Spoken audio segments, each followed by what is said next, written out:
The phone rang at 2:17 a.m., unknown number. I answered anyway. A man's voice, rough, confident. "We have your girl. Forget she ever existed." Silence stretched like a knife against my throat. My daughter, taken from her college dorm. I didn't breathe, didn't blink. Finally, I said, flat, controlled, "You have made a grave mistake." He laughed, low, cruel. "And why's that?" "Because I am the man the Pentagon called Ghost." The line went dead. I stared at the shadows of my living room, the clock ticking too loud. My pulse slowed, not quickened. Fear didn't come. Rage did. A slow burn beneath my ribs. A storm caged behind my chest. 60 minutes, that's what I gave him. At 59, my second phone lit up. The secure line. The FBI director. "Ghost, what the hell are you doing?" His voice shook. "For God's sake!" But I was already gone. Every mission I'd ever run for my country had rules, lines I couldn't cross, boundaries that kept the monster leashed. But family was never part of those rules. They thought I'd retired, folded into civilian life like a ghost dissolving into mist. But ghosts don't vanish, they wait. I thought of my daughter, her quiet smile, the way she argued with professors, always too sharp for her own good. Now she was leverage, a pawn, used against me. And in that realization came the betrayal. Not just strangers. Someone had mapped my life, known my history. My enemies didn't guess, they knew. This wasn't random, which meant the knife wasn't just in my back.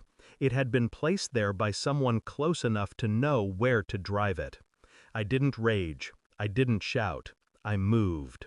Phone records, satellite pings, surveillance grids only a ghost could access. Each second passed with surgical precision.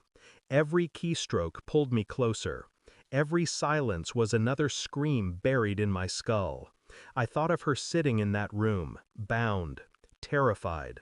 I imagined her asking the question no child should. "Will my father come?" Yes, I would, but not as a father, as something worse. Through the data, I saw patterns. Burners lit and gone. A van rerouted off-grid. A warehouse near the docks flagged 3 months earlier by Homeland. I knew the scent of a trap. I also knew I had no choice but to walk into it. The clock was bleeding away. 50 minutes, 40, 30. Inside, I was fire. Outside, I was ice. At 22 minutes, I intercepted a live feed. Cameras inside the warehouse. My daughter, blindfolded, hands bound, and beside her, not strangers, a face I knew, trusted, my wife. Leaning close to the man with the gun, whispering, smiling. The betrayal burned cold. This wasn't about ransom. This wasn't random. It was her. The footage froze me in place, not from shock, but from the finality of it. Every late-night text, every unexplained absence, every time she deflected questions with warmth too rehearsed. And there it was, the blade buried deep. I didn't storm the warehouse. I didn't fire a shot. I made one call, to the same FBI director who begged me to stand down. I gave him coordinates, codes, proof. When the raid came, she wasn't a victim. She was in cuffs. And I was there, standing in the shadows, unseen, as the truth wrapped around her throat. Her eyes found mine across the chaos, wide, betrayed that I had betrayed her.